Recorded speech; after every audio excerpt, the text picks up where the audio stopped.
Medana bi kuma min ka ma fi ni nga bon ko bit me juma anga karamo tan nga imamu ala tembura fe min ka ni bese ga do wala don ni ka tembula jugo juma ya kan kanga jugo nyanka aka ke do kulen ko anani kona aya we ana disau alhamdulillah mo fna fi nafa serment de vendredi parler sur le comportement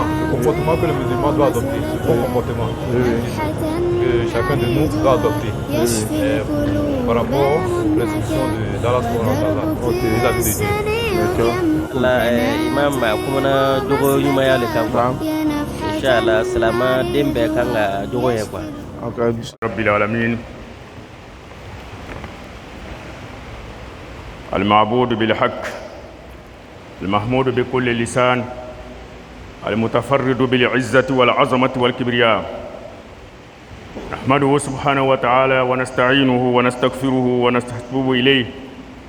وأشهد أن لا إله إلا الله وحده لا شريك له ولي الصالحين وأشهد أن ونبينا وحبيبنا محمدا عبده ورسوله الداعي إلى التوحيد والساعي بالنصح للقريب والبعيد المبشر للمؤمنين بدار لا ينفد نعيمها ولا يبيد المحذر للعصاة من نار تلظى بدوام الوكيل اللهم صل وسلم وبارك وترحم وتحنن على سيدنا سيد الأولين والآخرين سيد الأنبياء والمرسلين سيدنا ونبينا محمد وعلى آله الطاهرين وصحابته الطيبين والتابعين لهم بإحسان إلى يوم الدين أما بعد فيا عباد الله أوصيكم ونفسي أولا من قبلكم بتقوى الله واعلموا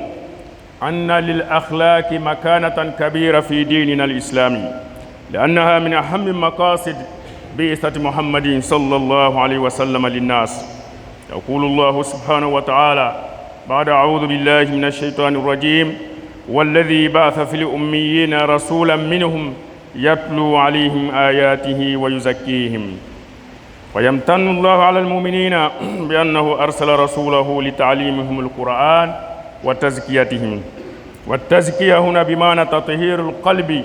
من الشرك والأخلاق الرديئة كالغل والحسد وتطهير الأقوال والأفعال من الأخلاق والعادات السيئة وقد قال عليه الصلاة والسلام بكل وضوح إنما بعثت لأتمم مكارم الأخلاق فأحد أهم أسباب البعثة هو الرقي والسمو بأخلاق الفرد والمجتمع إن الأخلاق جزء وثيق من الإيمان والاعتقاد ولما سئل النبي صلى الله عليه وسلم أي المؤمنين أفضل إيمانا فقال صلى الله عليه وسلم أحسنهم أخلاقا وقد سمى الله الإيمان برا وقال سبحانه وتعالى ليس البر أن تولوا وجوهكم قبل المشرق والمغرب ولكن البر من آمن بالله واليوم الآخر والملائكة والكتاب والنبيين والبر اسم جامع لأنواع الخير من الأخلاق والأقوال والأفعال ولهذا قال النبي صلى الله عليه وسلم البر حسن الخلق ويظهر الأمر بجلاء في قول النبي صلى الله عليه وسلم الإيمان بضع وستون شعبة فأفضلها قول لا إله إلا الله وأدناها إماطة الأذى عن الطريق والحياء شعبة من الإيمان أما الله سبحانه وتعالى كبرك له مسامي نالت باتو فمر كسرك فوتشيا مسامي نالني باتو كاكا مسامي نالي بيتاندو نيوكا مسامي نالي كلمبيتولا ني بوياني كروتاي mo masaw tanu ko barkala ka demay no masafe ka kanay no masafe ka tubi ka taga masaw masani wati bela janna ka masabake ka ndeme kan ka tubu mina ka ya fama ala mo kalaye amma siriya ka fo tigi cité tigi mini batu kaka o tigi te tigi mi nani batu kaka katame alaka tigi mi nabe batu tiaka na batu be kesobe ka herla si abatu brama na batu be yabe torla si abatu balma uti cité France matala kelimpe ale kelimpe yakam masala fanantala baka siria ka fotiba Muhammad sallallahu alaihi wasallam alaka jonlo anaka tidin fanalo tidin bami nale tikelambe ma here ananambo kafiriya dibi kono kambo flani ga foya dibi kono kambla islamayani limenya noria siratilinka tidin bawo ale kalam mo mi ka kono non diabe ka ere daile be ka be ka here la nyini ciden baw a nana kana mɔgɔ nisɔndiya ni soba ye soba juman kolo arijinɛ min n'i donna kɔnɔ i ka sɛgɛ bana arijinɛ min n'i donna kɔnɔ yani i ka lafiya dabɔla o sobaw kana mɔgɔ jɔn nisɔndiya n'o ye mɔgɔ mun sɔnna ala ta ma ka kɛ ala ye ka to ala ye ka fɔ ala ye ka sabati ala ko sira ka fɔ saya nana kana o sɔrɔ k'olu nisɔndiya n'o sobaw ye olu ye arijinɛba ye n bɛ masaba dali k'o di an bɛɛ lajɛlen ma ala m'o kɛla cidenba min n'a nana kana mɔgɔw bagabaga mɔgɔ mun ye ala sɔsɔbagaw ye mɔgɔ mun ko n'i jɛnna ko kɛ duniya kɔnɔ yan hali n'a ma bɛn ala ta ma k'olu masiran k'o bagabaga ni so ye so min n'o tɛ so wɛrɛ ye olu ye tasuma so ye tasuma min n'ale tasuma lɔgɔ tɛ fɛn wɛrɛ ye fo adamaden kafiriw mun ma sɔn ala ta ma olu de bɛ kɛ k'a lamɛnɛ o tuma ne ni alu k'an bɛɛ kisi k'an tan ka bɔ tasuma ma ala m'o kɛla an bɛ ne ma nin kisi ni ala sɔnna tala fɛ ka kɛ cidenw ka sɔhɔrɛma kan nabi ɲumanw la kuntigiba min ye cila muhamadi ye sallallahu alaihi wasallam a n'a ka sahabaw kan sahaba mun ka jɛmɛ ka dina nin baara a n'a somɔgɔw ka somɔgɔ mun sɔnna ka tug'a kɔ ani taabinaw ka taabina mun fana nana sahabaw kɔfɛ ka na dina walawala fo ka na se an ma bi ani mɔgɔ mɔgɔ bɛna tugu jamakuru seliman kɔ ka taa se kɛma ma k'an bɛɛ lajɛlen ko jamakuru la ala m'o kɛra ye silamɛw tɛmɛni kɔfɛ ne bɛ n sara alu ni ne yɛrɛ la ni fɛn min ye o le ye ala ɲɛ siran ye an ye siran ala n'o sara wa taala ɲɛ an ye siran ala ɲɛ kɛnɛ kan an ye siran ala ɲɛ dugu la an y'a lɔn k'a fɔ ala ɲɛ siran ye n'a kɛra mɔgɔ mɔgɔ dusukun sigiɲɔgɔn ye i b'i ka laɲini sɔrɔ ala yɔrɔ la o tuma an y'an lɔ kɔnɔna na fana ala ye siran k'a fɔ jogo lɔyɔrɔba bɛ jogo bolo an ka silamɛ diinɛ nin kɔrɔ jogo ɲumanya lɔyɔrɔ belebele b'a bolo an ka silamɛ diinɛ nin kɔnɔ munna kila muhamadi sallallahu alaihi wasallam a ka cili kunba dɔ ye min ye kana mɔgɔw ma o le o ye ka adamadenw jogo la ɲa ala sɔnna tala ko kɔnɔnaba kɔnɔ ten a ko ale le ka ciladen bila a ka ciladen bɔ mɔgɔ la mɔgɔ minnu tun ye kunfinw ye n'o tɛ foyi lɔn o tɛ kalan la o tɛ foyi ye n'o ye arabu ye ciden nin bɔla olu yɛrɛ la a bɛna ala ka kuranɛ aya karan o ye ka walawala u ye ka ba tuguni k'o seniya k'o dusukun seniya ka bɔ filannikafɔya la k'o dusukun seniya ka bɔ jogojuguyaw la k'o dusukun seniya ka bɔ hasidiya ani bɛsɛngɔniya ka ba k'u ka kumakanw seniya k'u ka baaraw seniya ka bɔ laada juguw ma ka bɔ jogojugu fana ma cidenba cikunba filɛ nin ye ala sɔnna taala kelenya kɔfɛ kosɔn cila ka yira sallallahu alaihi wasallam ni kuma gbɛni bɛ a ko ne cila le n cila kana jogo ɲumanw dafa arabu fɔlɔ jogo ɲumanw tun b'o la o tun bɛ lolan bonya kosɛbɛ o tun b'o kɛ o tun bɛ funusereyaw kɛ jogobabaw tun b'o la o jogobaw olu kɔfɛ ale cila kana jogo olu dafali n ko sɔn sabati bɛ k'o ka cogoya min na sanni ka to saya bi sɔrɔ o tuma cila ka cili sababu dɔ ye mun ye o le ye kana mɔgɔw jogow sankɔrɔta cila ka cili sababu dɔ ye mun ye ka mɔgɔw jogow la ɲa a kɛra mɔgɔ kelen a kɛra yani jama bɛɛ ye ka bɛɛ jogo la ɲa tuma an b'a lɔ la k'a fɔ jogo ɲumanya fɛn ba lo an ka diinɛ nin kɔnɔ min ni bɛɛ kan ka sabati a kan o tuma jogo ɲumanya min bɛ o fana limaniya yɔrɔ lɔ senba dɔ lo limaniya bolofaranba dɔ lo ani dusukunnasiri fana a bolofaraba dɔ lo ye jogo ɲumanya ye kosɔn cila sallallahu alaihi wasallam cila ɲininkala o ko cila ma ko cila mumini jɔn le ka fisa ni mumini bɛɛ ye mumini jɔn le bɛ yen n'a ka fisa ni mumini bɛɛ ye min ka limaniya ka bon ka tɛmɛ jɔn min bɛɛ kan a ka limaniya fanga ka bon ka tɛmɛ mumini bɛɛ kan a ka limaniya a bɛ nafa sɔrɔ a ka limaniya la ka tɛmɛ mumini bɛɛ kan k'o ye jɔn le ye cila ko ahsanuhum akhlaqa a ko mumini min n'ale jogo ka ɲi k'o le bɛ nafa sɔrɔ a ka limaniya la ka tɛmɛ bɛɛ lajɛlen kan o le fana ka fisa ni mumini bɛɛ lajɛlen ye tuma silamɛya an b'a lɔ la k'a fɔ a sankɔrɔta fɛn dɔ ye fɛn min ye o le ye jogo ɲumanya ye ko Ala subahanahu wa taala ka limaniya wele ka limaniya kɛ ɲali sira dɔ ye a ko ɲali dɔrɔn tɛ k'a fɔ aw b'aw ɲɛsin yani kɔrɔ ni telebi ma nka ko ɲali yɛrɛ ye mun ye o le ye mɔgɔ min limaniya Ala subahanahu wa taala ma ka limaniya Ala ma k'Ala kɛ kelen ye ka limaniya Ala ma k'Ala lɔ i tigi ye ka limaniya Ala ma k'Ala lɔ i ka batofɛn ye ka ba tuguni ka limaniya kiyama ma mɔgɔ min limaniya k'Ala kɛ kelen ye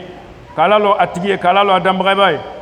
o tuma o tigi a bɛna a jogo ɲa ni Ala subahanahu wa taala ye ka ba ka limaniya kiyama ma lon dɔ bɛna na o lon o le kiyama ye Ala subahanahu wa taala bɛna kidi tigɛ mɔgɔ ni ɲɔgɔn cɛ min ka kɛ min na ka kɛla min na k'o ta minɛ ka d'a ma k'a lɔn ko kiyama lon ko bɛna kɛ o tuma mɔgɔ min limaniya n'o ma o b'a jogo ɲa a tɛ sɔn ka ko don ko bɛɛ la sakalo kiyama lon yani a bɛna na a dɔ ye mun ye tuguni o le ye ka limaniya mɛlɛkɛw ma k'a lɔn mɛlɛkɛw bɛ Ala subahanahu wa taala bolo olu bɛ k'an ka jatew bɔ k'an ka kow sɛbɛ ko n'a bɛ kɛ dugukolo kɔ ka yan o bɛ yan k'a filmer o bɛ k'a sɛbɛ fana kiyama lon a bɛɛ bɛna taa yira Ala subahanahu wa taala la tuma n'o bɛ kɔnɔ k'a lɔn mɛlɛkɛw bɛ k'e filmer mɛlɛkɛw bɛ k'e ka kow sɛbɛ i bɛ n'i janto i yɛrɛ la i bɛ n'i jogo ɲa kaba kalimena kitabu mu jigila sanfɛ kana di nabi ɲumanw ma kumakan mun b'a kɔnɔ ala subhanahu wa ta'ala kumakan o bɛɛ la belebele b'ale an ka kuranaba ye kaba kalimena nabi ɲumanw yɛrɛ ma nabi ɲuman mun nana ala bolo ala le ko ci kana o mana kunna kuma fɔ kunfɛ o mana wɛrɛ saw nan kan fɔ o nana ala ta le fɔ ma ni le jugu ni ye ɲali yɛrɛ siraw le bɛ nin mɔgɔ mɔgɔ n'i le ka nin tagama i bɛ ɲali sira kan o tuma ɲali tɛ dɔwɛrɛ o tɛ dɔwɛrɛ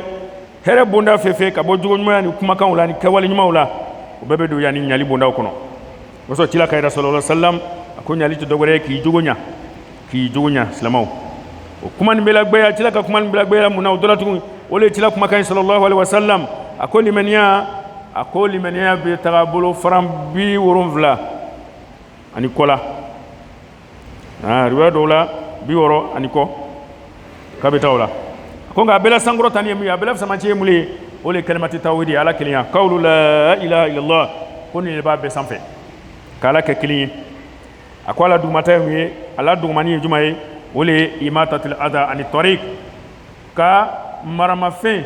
fɛn fɛn n'a bɛ tɔɔrɔ lase adamaden ma ko o sira cɛ ma jɛn o la k'o ta ka bɔ sira la mɔgɔ sa kana mɔgɔ tɔɔrɔ nka ni mɔgɔ min ka limaniya ka bon ala ni bɛ ala ka sara la ala ni bɛ ko ala bɛna barajiw sabali ala ni bɛ ala ko la o jogo ɲumanya bɛ a bila nin dɔw la fɛn mun bɛ n'a bɛ kɛ sababu ye ka mɔgɔw jogi k'olu ta ka bɔ sira la jago fana ye limaniya dɔ le ye ni limaniya bonyana o bɛ mɔgɔ bila o la k'an kɛ muminu bɛrɛbɛrɛw la hali bi ala m'o kalan ye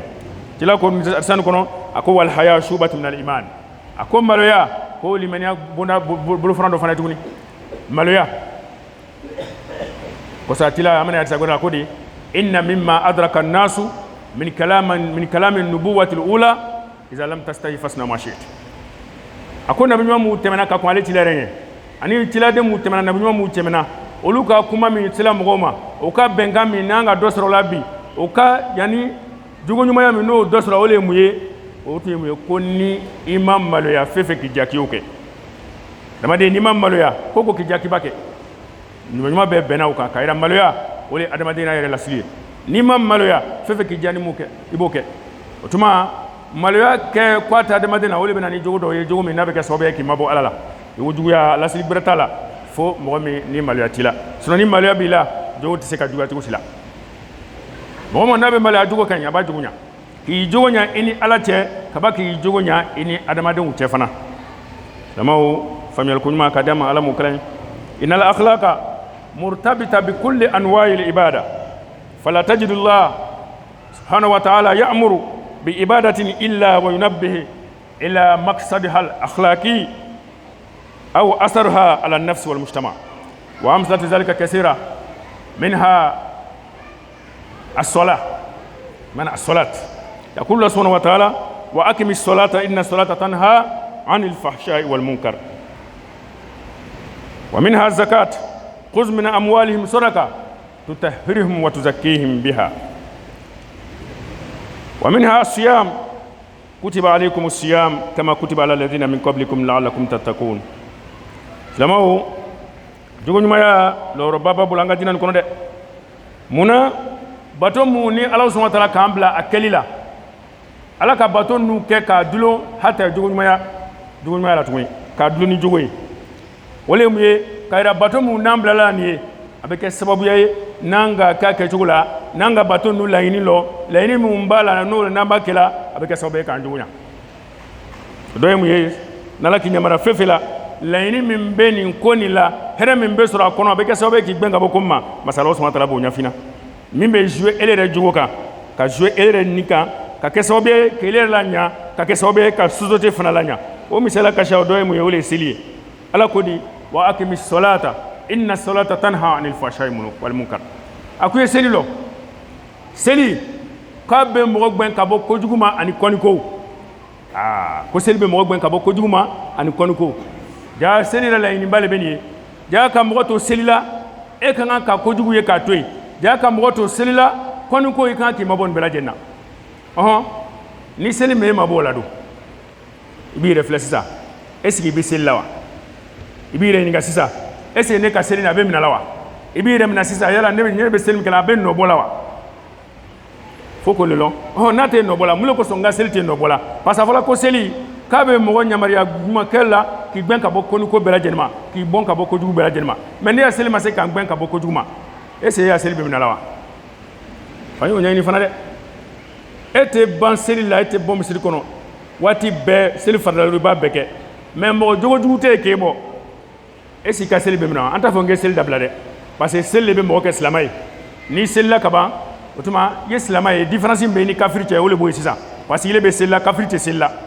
n'i yɛrɛ fana sara k'i to misiri kɔnɔ i bɛ seli la an bɛ taa seli ka madama n'i tɛ fila fara ala kan an k'i lɔ seli de ma misiri kɔnɔ an bɛ taa seli su kan madama n'an ma ye i bɛ filankanfoya bonda la an bɛ kɛ sababu ye k'i ma bɔ ala la an bɛ seli kan mais e yɛrɛ ni ala cɛ i k'o lɔn seli nin bɛ kɛla nin ye e bɛ kurutu mun na e bɛ janfa min na e bɛ namara min na yala seli kɛla sababu ye k'i bɔ a la mais mun kosɔn seli ma se sababu ye k'i bɔ a la i t'i yɛrɛ ɲininka wa parce que ala ko seli bɛ mɔgɔ gɛn ka bɔ o ma e de ma se k'o dabila an t'a fɔ k'i ye seli dabila dɛ mɔgɔ ko k'i ye seli dabila o ko k'i ye kafiriya nka an b'a fɔ di hali bi ka seli filɛ bɛrɛbɛrɛ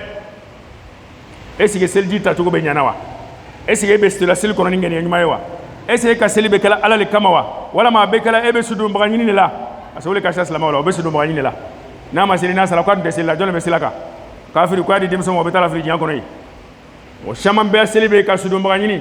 walama mɔgɔw kana ba k'ale yɛrɛ bɔrɔbɔ k'a denw bɔrɔbɔ kɔfɛ ko kafiri cɛ nin k'a fɔ a den ma kɔfɛ k'a juguya la gusa kɔfɛ ale bɛ seli mais est-ce que seli bɛɛ laɲini min bɛ seli la ale b'a lɔ wa parce que i jugu ma ɲa fɔlɔ donc i t'o filɛ bɛrɛbɛrɛ ne kɔni t'a fɔ n k'i ye seli dabila dɛ mais est-ce que i ka seli bɛ minɛ la wa an bɛ dan ye faamuyali ko ɲuman k'o ɲana hali bi a d'a ma ala m'o kalan ye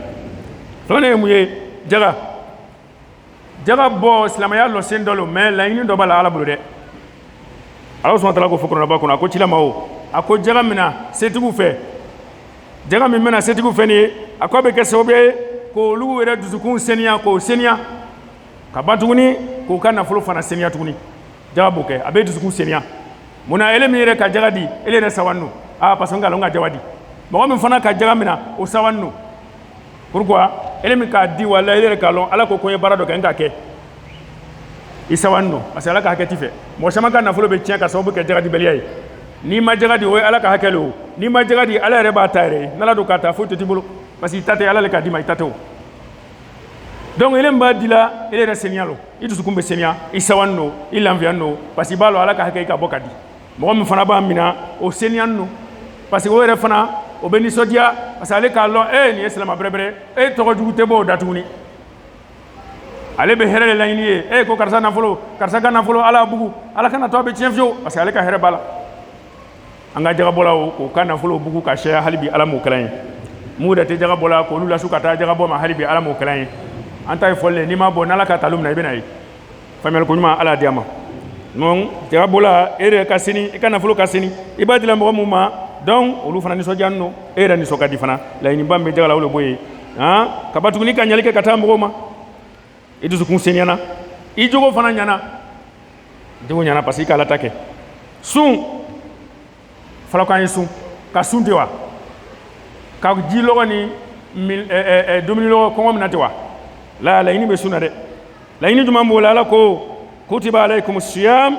kama kutiba ala alladhina min qablikum la'allakum tattaqun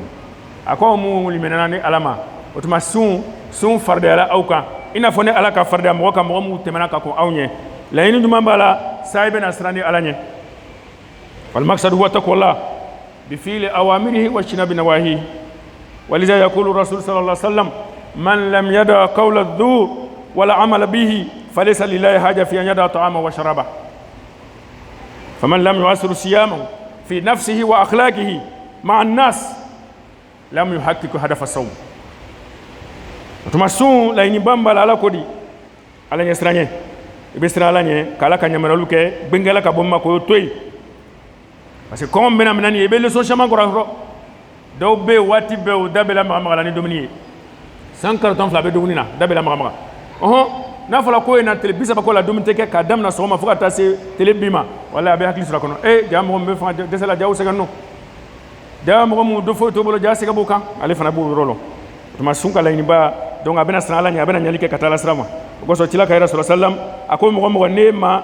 yani wuya siriya ni wuya folie ka toy ka bara kenaye sito suna kwala makote e ka suma na suma me ni ba toy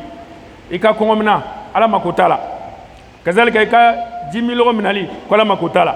muna ile ka sundo suntana ile moyo ko toy masana ala nye muna sunka la ini baye mu ole ala nya stranya ele mo ke donc ala makote ika kongola ika jilo fana ala mako foitala ika kirele sini teta foi zoro ire nyai parce que la ini mire be bato la ele malo donc anta kana ke ka bato kete bato namba ke la ini do be bato nula ala bulu mimbe ke sobe kan yere nya ani ala che jogo fanfe ana dama de on fanfe fana donc fio le long anta ete koyen islamaw ye ngon me sunu ambe seli be mu ini fe ere mo long seli de kumbaye mu yele bulu eto long son kumbaye mu yele ma long jaga be bolam ko say ma long de wota e dron ka buru mo danye ilo alanye parce que mo kana fo kwateta la mo to e sina alanye parce que londo bena ele be sina mo mu daw nyini ke olure bena ele siri ki jija bere kata jinga fitini do te kibla kono ka bo ki ka ki kodo ila itime sina lunye obeti siri kila ala renya ko sa itime ijagbele ala alamina famiyal ko nyuma kadi ambela jelma halibe ala mo kala tumanya jogonya de jogonya ya anafaka bude ele mo ne ka suma se ka kesobe ki jogonya ki sina alanye ko nafate ka sundona hali yesunpi ma jogonya ya nafaka bugo sebe mo jogonya akadi mo be mo nafala ka jogo kan ibaye mo be hakila tagala mo be hakila ko karsa ko ale wa kika nasana ko fo ale ko ni alhamdulillah ko basitaka mo be hakila tagala ibe jabe itoduma be fo ibola kabila mna be tanu juma stando soro ibola hali dumna hali jamana mna abe tando soro mo jogo ibi ka jamana to chen ibola kabila mna iba to chen mo tafe kiye mo tafe ka barakeli mo hasrati fe ibela sufe ejoro no muna ika doto la ala obana wuli sufe ka do kika ki hala ki ta chen ki makosa ibe srana ika mita ko nyami pelato na mo do blaka na ko jugu do kila hakili siginte mo re ko tete na nanie kwa itaka aiba akana na sura dugo jugu ya bola se mo ma nga mo jogo nyuma abela sufe kasno atena sana ko mo be tonli mo tonli mena wuli ala wula kama abela sufe kasno kanya kontra ni tani mo siche fo masaba ale bela kasno adaviano parce que akalo ama tieni ke telekono lamawo jogo nyuma ya kanu ambela jine ala mo kala jogo nyuma ya fizamanti ya babala de bari babala dalum bola ukashia dalum bala ukashia ni jogo nyuma ya tilaka rasul sallam jogo nyuma ya akokia malon bara nyuma mu bena la mizani kaka pese ko jogo nyuma kwale le kabulina be jogo nyuma slama jogo nyuma ikela slama iki jogo nya ukono ni ka jogo lula la basika kemalon kwa kabulini fembe donc jogo nyuma be mo ka baski dia kemalon tila kote sallallahu alaihi wasallam ma min shay yuda fil mizan athqal min husn al khuluq wa inna sawib al khuluq la yablughu bihi darajatu sawib as sawm was salah. هذا حديث في الترمذي وقد صححه الألباني رحمه الله. ثم bara tilako sallallahu alaihi wasallam ako kiamalon foi tela bascule ka femina ka gbili ka teme jogo nyuma yaka ako jogo nyuma mo jogo nyuma ko ale bena se sundo na ba mo mi tumbe sundo islamalo ma be sundo ko sebe mo mi fana na tumbe seli islamalo be seli ko sebe nafla o no abe telen sube ka nafla silla ale wati be ni ka sangora be suna wati be nafla sunla nga dobe o ye islamaye ama sumbado ni singorote ama selibake ni sifadawte me a jogo tun kan ko ale ni sundona bani ani sundona bani sella bani ko bebe ka daraja ba daraja soro kemalo ka sababu kam yi aka jogo nyuma yayi ko be se sundona daraja la sundona ba daraja aka jogo nyuma be ke sababu kala se sundona ba daraja la aka jogo nyuma be ke sababu kala se selikala ba nafla se labba o daraja la islamaw fon la belebele mi nambe bodo arjine kono o doye mi wole jogo nyuma yayi barala belebele mo do arjine kono tila ko sallallahu alaihi wasallam aksar ma yudkhilu an-nas al-janna taqwa Allah wa husn al-khuluq kabatu ni tila ko sallallahu alaihi wasallam inna min ahabbikum ilayya wa akrabukum minni majlisan yawm al-qiyamah ahasinukum akhlaqa lamau tila ko femi nabe mo la do arjine kono kasheya ko le ala nyesranye ane jogo nyumaya sigata la ni srana ala nye jogo benya sigato la ko sa kana srana bla nyefe ala nyesranye ane jogo me ka fo ko mo do be srana ala nye ko jogo ka ju no ate srana ala nye c'est pas possible ni srana ala nyesranye ba jogo le kan mo be ta jogo ju ka ate srana ala nye ka srana ta fa bala sama ko talala mais mo na be srana ala nye o jogo ka so tila kan fla bla nyona ako femi me mo do bara me mo do dina kono ka sheya ole ala nyesranye ni jogo nyumaya kan sira ala nya kan jugunya ala mukala kaba kairawo a ko mɔgɔ mun kasuru ne cila la kiyamalon mɔgɔ mun kasuru ne ka sigida la kiyamalon mɔgɔ mun bɛ ne sigiɲɔgɔn ye kiyamalon a ko olu tɛ dɔ wɛrɛ o le ye mɔgɔ mun ani mɔgɔ mun ka di ne ala ye mun ka di ne cila ye a ko cila le bɛ nin fɔ la a ko mɔgɔ mun kanu bɛ ale cila la ka tɛmɛ bɛɛ kan ani mun kasuru ale la kiyamalon sigida la ko le ye aw la mɔgɔ mun jogo ka ɲi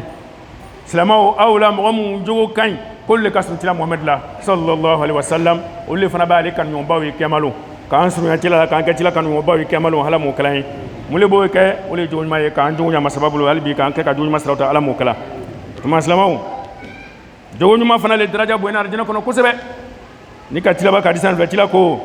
ana zaimun bi baitin fi rabadil janna liman taraka almira wa in kana muhikkan wa bi baitin fi wasatil janna liman taraka alkadhiba wa in kana mazihan wa bi baitin fi ala aljanna liman hasuna khuluqa cila ko ale be garanti ta a be garanti ta an silamɛw ye munna sola somi n'o bɛna kɛ arijinɛ duguma arijinɛ be étage le ye dɔnnibagaw kɛra ten sanga so le ɲɔgɔn sanfɛ donc ala arijinɛ d'a ma ala arijinɛ d'a ma an ka duguma sɔrɔ an ka cɛmancɛ sɔrɔ an ka sanfɛ almuhim ala arijinɛ d'a ma comme dɔw b'a fɔ de ko ala gbabu o ka fisa ni jahanama ye mɔgɔ min ka duniya ɲɔgɔn tan sɔrɔ k'o le ma foyi sɔrɔ an ta arijinɛ ɲini ka duniya to yen duniya nin o ɲɔgɔn tan k'o bɛ d'i ma arijinɛ kɔnɔ o ɲɔgɔn tan i ma lɔ ka bon Côte d'Ivoire dɔrɔn tɛ dɛ ko duniya ɲɔgɔn tan e min ka sanfɛ dɔrɔn mɛra sɔrɔ e b'i kan kɔrɔta b'i gaman kɔrɔta duniya ɲɔgɔn tan i b'o sɔrɔ arijinɛ kɔnɔ cila ko arijinɛ kɔnɔ mɔgɔ min bɛ arijinɛ so duguma a ko n t'o garanti ta hali u ye wa mɔgɔ ye mɔgɔ juma k'ale b'o garanti ta mɔgɔ ye mɔgɔ min n'o ka sɔsɔli ye k'a to yen hali n'a taara sɔrɔ jo b'a fɛ sɔsɔliba a bɛ taa wolo ko dɔ la o le mun ye kɛlɛ koko bɛ kɛ sababu ye ka silamɛw kɔdon ɲɔgɔn bolo ka silamɛw lɔbɔ ɲɔgɔn na silamɛdina b'an gbɛn ka bɔ nin bɛɛ lajɛlen ma ka sɔsɔli ye k'a to yen k'ale n'i jolo o tuma ko arijinɛ dugumayɔrɔ cila ko k'ale b'o garanti ta ye arijinɛ cɛmancɛ k'o garanti ta mɔgɔ fana ye liman taraka alkadiba wa in kana mazihan mɔgɔ min n'o ka wuya fɔ ye k'a to yen hali n'a taara sɔrɔ k'a bɛ tonu de la ka wuya ye k'a to yen u bɛ wuya fɔ ka tiɲɛ fɔ mɔgɔ b'a ye komi tiɲɛ lo ka sɔrɔ yanni tiɲɛ t'a la o tuma n'e ko ye k'o to yen cila ko k'arijinɛ cɛmancɛ ye k'i b'o sɔrɔ kaba ka so garanti ta mɔgɔ ye so juma so min ye arijinɛ yɛrɛ sanfɛyɔrɔ ye parce que k'a fɔ ten ko mɔgɔ le ka surun ale cila la cila le dɔ bɛ fɔ arijinɛ sanfɛ k'o so garanti ta mɔgɔ ye liman hasuna khuluqa mɔgɔ min n'ale jogo ɲana arijinɛ sanfɛyɔrɔ k'o le bɛna d'i ma silama bɛrɛbɛrɛ min n'a jogo ɲana silama bɛrɛbɛrɛ fana ye mɔgɔ min jogo ka ɲi o tuma i ye garanti ta la i ye cilaba bolo k'a fɔ i bɛna arijinɛ sanfɛyɔrɔ k'i bɛn'o sɔrɔ hali bi arijinɛ sanfɛyɔrɔ k'o di an bɛɛ lajɛlen ma hali bi ala m'o kala silamɛw an bɛ ala deli k'an jogo ɲa masaba bolo hali bi ala m'o kala mɛ an ye jogo ɲuman siraw ta dɛ n'an ka filɛ bi silamɛw le ti jogo tiɲɛnu dɛ silamɛw jogo tiɲɛnu don fo ka tɛmɛ bi ko kirikɛra fɛn fɛn ni mɔgɔ tun b'o de ma ta ma sini kunu bi kiyama silamɛw bɛ nin bɛɛ kɛla kila tele sallallahu alaihi wasallam silamɛw ka mɔgɔw sɔrɔ ni mun ye n'o jogo ɲumanyaw ye ko dɔw bɛ yen o tɛ sɔn o ma ko silamɛ lo wa n'o ko silamɛ dɔrɔn kafiri cɛ bɛ sala e ma ye kafiri hali n'o fɔla ɲɔgɔn kɔ n'o tun kirila kiti dɔ la u b'a fɔ de k'an tɛ cila muhamadu fɛ sallallahu alaihi wasallam k'a sɔrɔ o tɛ silamɛ ye dɛ parce que k'ale bɛ kiti tigɛ ni tele parce que k'ale jogo ɲuman b'a la a jogo ka ɲi a tɛ mɔgɔ tɔɲɔ a tɛ bin mɔgɔ kan hali n'i kɛra kafiri a tɛ bin kan mais bi silamɛw de bɛ binna kafiri kan fo kafiri b'o de bɛ fiyɛna e bɛ fɛ ka mɔgɔ min sama kana don i ka diinɛ kɔnɔ o de bɛ fɛ k'a mɔbili a bɛ siran ni ɲɛ parce que ni i gbɛrɛla hali n'i tɛmɛna kɛrɛfɛ dɔrɔn e bɛ taa n'a ka fɛn dɔ ye ko e ye silamɛ ye e b'o tigi sɔrɔ ka don i ka diinɛ la cogo di parce que a ɲigila i la ka ban lamɔ an y'an jatɔ an yɛrɛ la an bɛ girinna dunuya min kɔnɔ dunuya tɛ foyi ye i la yɔrɔ jɔrɔ i b'a ɲinina de gauche à droite k'a tigɛ k'a tun ɲɔgɔn na ka ɲɛ façon bɛɛ ma i bɛ taa k'i kɔ dɔ la lon dɔ mɔgɔ wɛrɛ bɛ tɔrɔn kala i kɔfɛ yan walama a yɛrɛ bɛ ban kaba tun a ko b'i sɔrɔ sini an y'an jantɔ an yɛrɛ la diinɛ faamuya ko ɲuman ka di a ma ala m'o kalan ye k'an jogo ɲa masaba bolo an n'an denw bɛɛ hali bi ala m'o kalan ye k'an suruya n'an yɛrɛ k'an bɛɛ jogo ɲa hali bi ala m'o kalan aqulu qawli hadha wa astaghfirullah al-azim li wa lakum wa li sa'iril muslimina min kulli dhanbin fastaghfiruhu innahu huwal ghafurur rahim.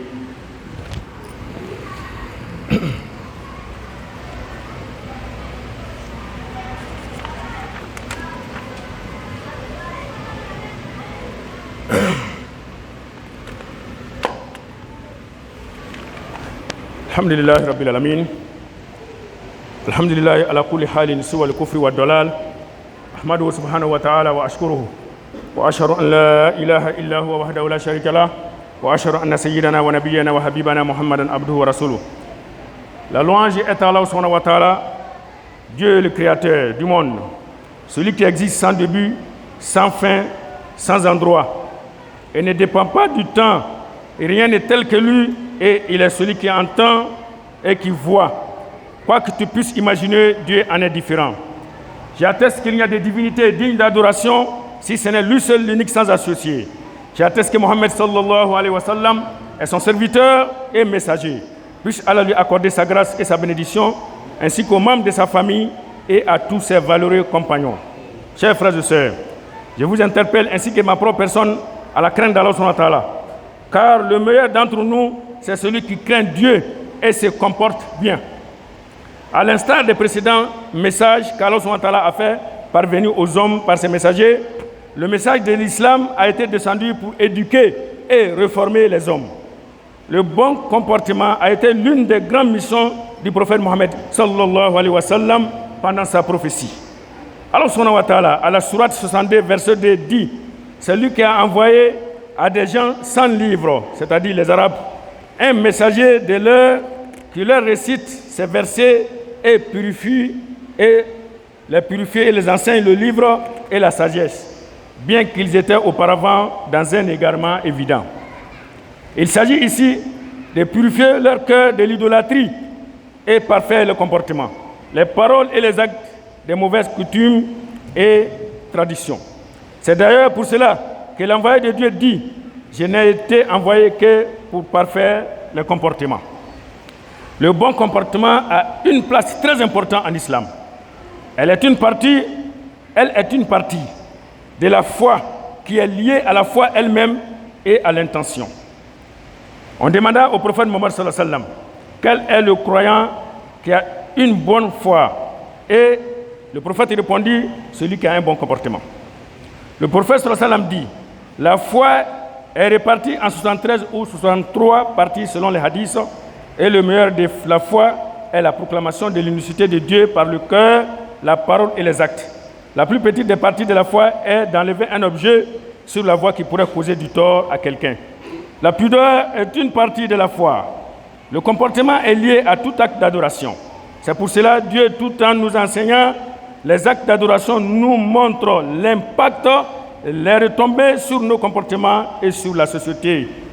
Les exemples sont divers. Le premier, la prière. Allah subhanahu wa ta'ala, à la sourate 29,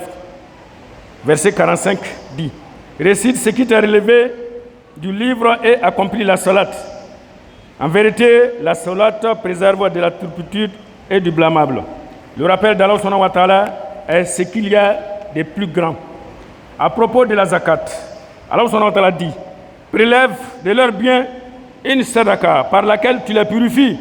et les bénis et prie pour eux, et Allah subhanahu wa ta'ala est audient et omniscient.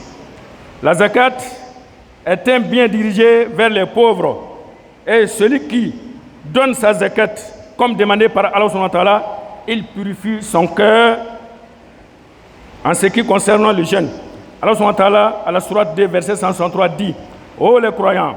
on vous a prescrit à Siyam comme on l'a prescrit à ceux d'avant vous, ainsi atteindrez-vous la piété. L'objectif du jeûne est donc la crainte d'Allah subhanahu wa ta'ala, avec de bons comportements, tout en s'éloignant des interdits d'Allah subhanahu wa ta'ala. L'envoyé d'Allah subhanahu wa ta'ala dit: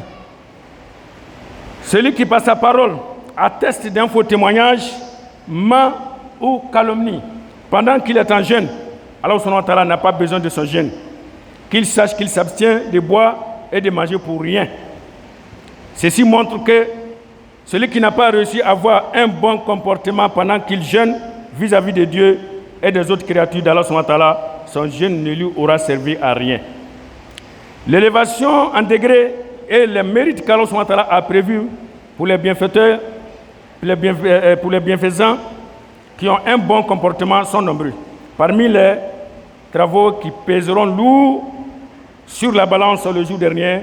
l'on a le bon comportement. Le prophète Mohammed sallallahu alayhi wa sallam nous enseigne que rien ne pèsera plus lourd que le bon comportement au jour dernier sur la balance. Cela montre que celui qui a un bon comportement atteindra le stade des grands jeûneurs et des grands prieurs au paradis. Le prophète Mohammed sallallahu alayhi wa sallam dit: ce qui fait entrer les gens en masse au paradis est l'unicité d'Allah subhanahu wa ta'ala et le bon comportement. Il dit encore: ceux que j'aime et qui sont proches de moi au jour dernier sont les personnes de bon comportement. Le prophète dit, je garantis le dessous du paradis à une personne qui abandonne une discussion quand bien même il a raison. Je garantis le milieu du paradis à une personne qui abandonne le mensonge quand bien même il plaisante.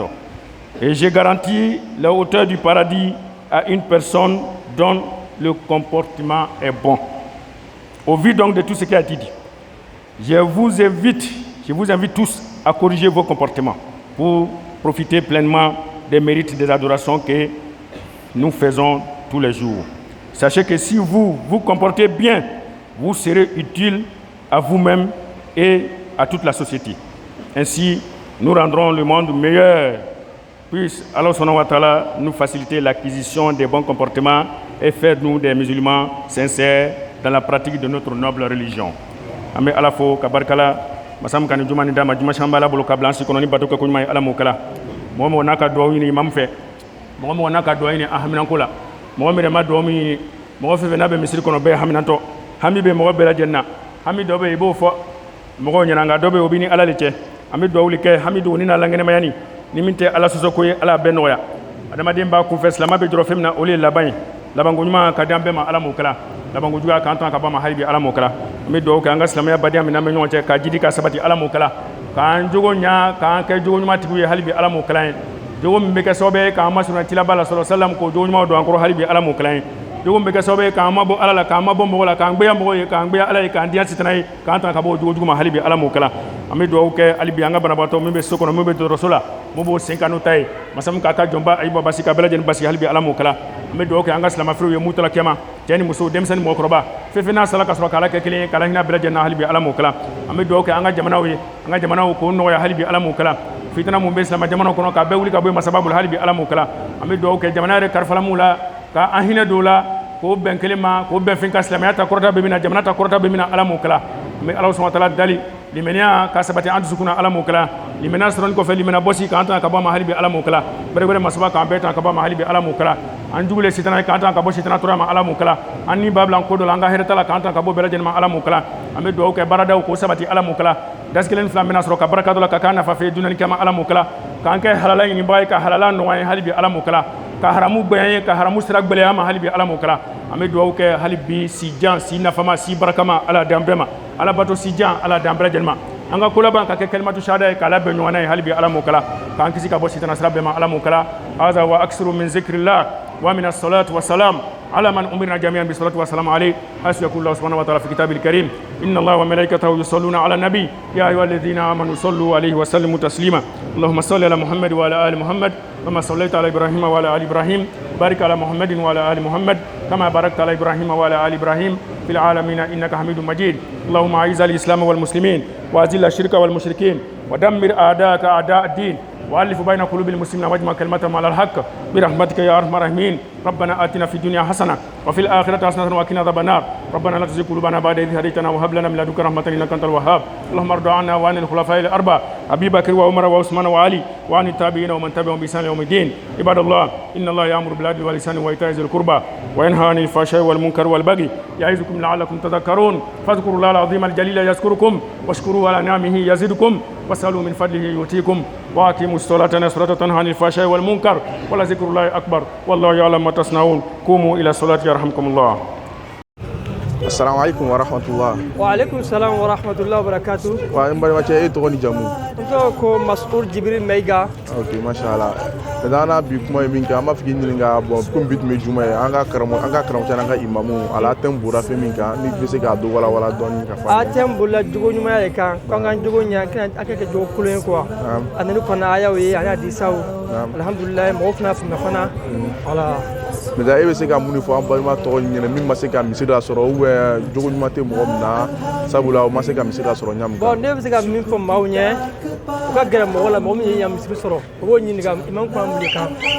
wala en fana ma fo ni nati tellement famwa famna maintenant ana petit frère na chrétien do be du kono pi jogo nyuma to ebe se ka conseil juma le do mas conseil premier min d'u ma an b'a ɲini ala fɛ fɔlɔ ala ka ko ɲuman d'an bɛɛ lajɛlen ma ala ka laban ɲɛ jogo ɲuman bɛ ala tigi la ka d'an bɛɛ lajɛlen ala k'o kɛ la an b'a ɲini ala fɛ ala k'o bɛɛ changer conseil min bɛ ka d'u bolo filɛ nin dɛ duwawu inchallah non makan foyi t'a la ni duwawu tɛ inchallah shukran lakum salam alaikum wa alaikum salam wa rahmatullah alaikum rahmatullah Wa alaikum salam wa rahmatullah wa barakatuh. le frère, votre nom? Moi c'est Dosto Swalio. Ok, enchanté. Maintenant, nous voulons vous demander, est-ce que vous savez un peu sur le thème de ce vendredi? Le thème du sermon de vendredi, parler sur le comportement que le musulman doit adopter, le bon comportement, c'est tout, que chacun de nous doit adopter par rapport aux prescriptions d'Allah subhanahu wa ta'ala vis-à-vis de Dieu. D'accord. Donc c'était le principal thème du sermon. D'accord. Il a été fait par l'imam Ismaël Koné. Ok. Mais ceux qui n'ont pas pu joindre cette mosquée Salam, qu'est-ce que vous pouvez donner comme conseil aux personnes absentes de cette mosquée? Bon, ce que je peux dire aux uns aux autres, à mes frères et mes sœurs, c'est que